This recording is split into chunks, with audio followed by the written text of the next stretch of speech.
I'm 27 and I have no friends. This opening line has become so popular all over YouTube. I'm 21 years old and I have no friends. I am 25 and I have no friends. I don't think I've ever had friends. Not like real friends. My name is Maya. I am 23 and I have no friends. It's really depressing because so many people around the world are finding themselves in a situation where they have no friends. And you'd think that a lot of these people are like older, like 50, 60, 70, 80. That doesn't happen to young people, right? But actually, these guys are like 18, 25, 30, 40, both men and women. It's happening to them all. Because none of these people actually want no friends. No one wants that. But they're finding themselves in that situation. So in today's episode of the Hezron Springer Show, I want to find out why.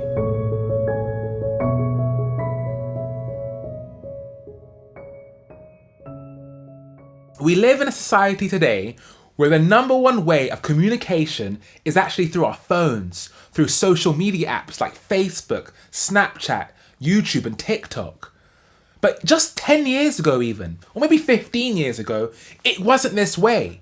I remember being a 10-year-old kid and I would have to actually go to my friend's house, knock on his door, and that was the only way I was able to find out if he wanted to come out and play. But nowadays, even with young children, they do all of that communication online. You got to understand, for the kids of today, they grow up from day dot on social media. So they're accustomed to this lifestyle of texting and social media and sliding in through the Snapchats. So these children grow up learning that the best way of communication is not through their voice, but how they text with their thumbs on their phone. I know so many people that if they turned off their social media today, no one would actually call them. People would actually forget about them. Think about all the people that you follow on social media, even if you feel kind of close to them and they might go to your school or uni. If social media was turned off today, would you guys still be in contact? And if the incentives aren't there for people to learn how to be social, you really can't expect people to be social. To go out and socialise in real life takes a lot of effort. You've got to get ready. You've got to put your makeup on if you're a girl. You've got to get dressed. You've got to look good. You've got to smell good. You've got to know how to talk to people. When was the last time you went on the train and you sparked up a conversation with the person next to you? I bet never. When was the last time you were in the shops and you were in the queue and you spoke to the person behind you? I bet never. Most of us people now don't even know our own neighbours. This kind of community feeling has gone. The community is no longer in real life. The community is now on social media. Because people have less incentive to be social in the real world, they've started to pull back. And because they've started to pull back, they have less and less of the need to have the friendship groups. Think about it, the friendship groups were kind of built on the fact of going out in real life and doing things together. You might have Bill's over there that says, hey, I want to go to bowling. And then Bill would ask all of his wider social network to say, let's go bowling together.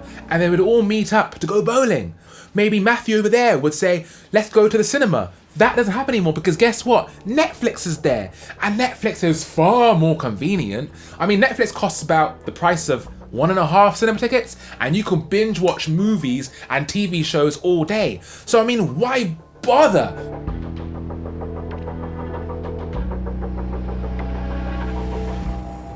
And even when we do go out to socialise, most people are still on their phones. Do you know how many birthday parties I've been to where they're more interested in videoing and texting people through the whole birthday party than actually enjoying the birthday party for what it is? Remember the last concert you've ever been to? All you see is people waving their phones. I want to tell that lady as well, can you stop filming me with a video camera because I'm really here in real life. You can enjoy it in real life rather than through your camera.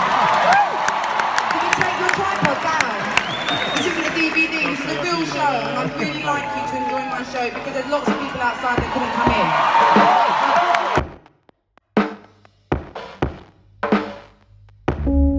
in. It's only the leaders of the group, of the friendship groups, that can bond everyone together.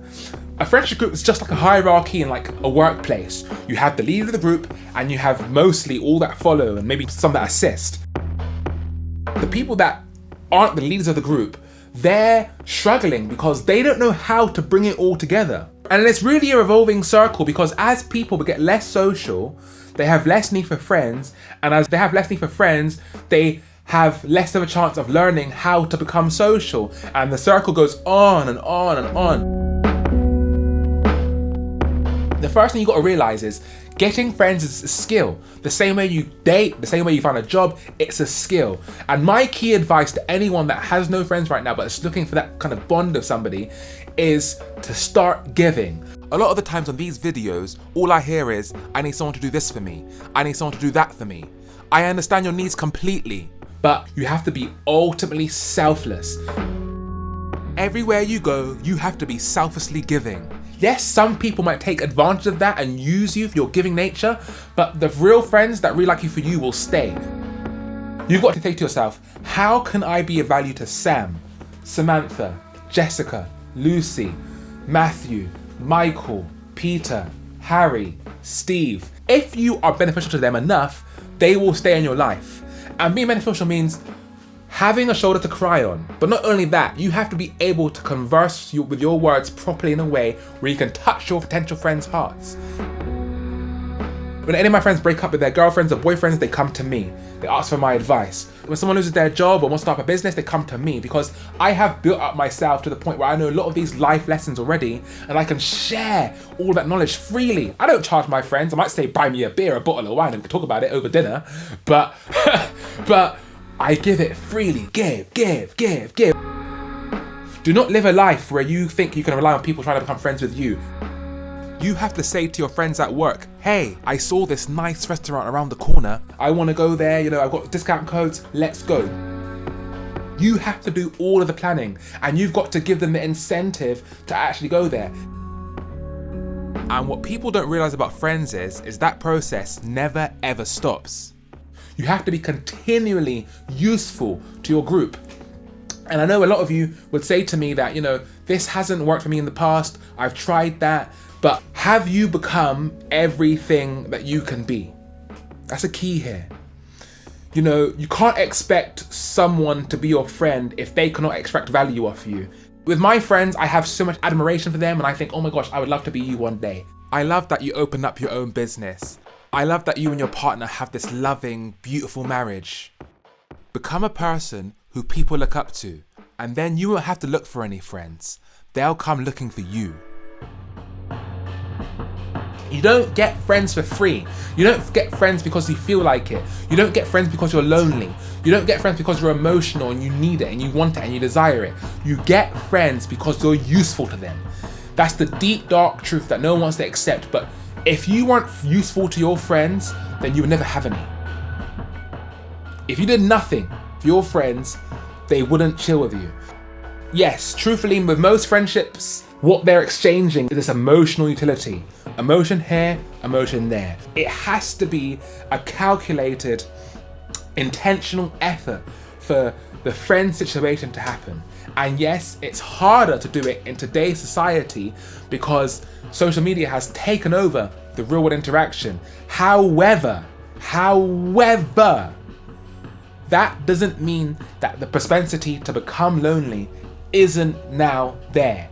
It's still there, and in fact it's probably even worse, and the odds are against you. I can't lie, that is complete fact. It's very difficult to make friends in this day and age, but if you want to do it, now you know how. My name is Hezron Springer, and this is the Hezron Springer Show. I just feel so lonely. I'm just so lonely all the time. But I'm also terrified of it, and I also want to be alone. Maybe I'm just meant to be alone. Maybe some people are meant to just be alone. Stay safe.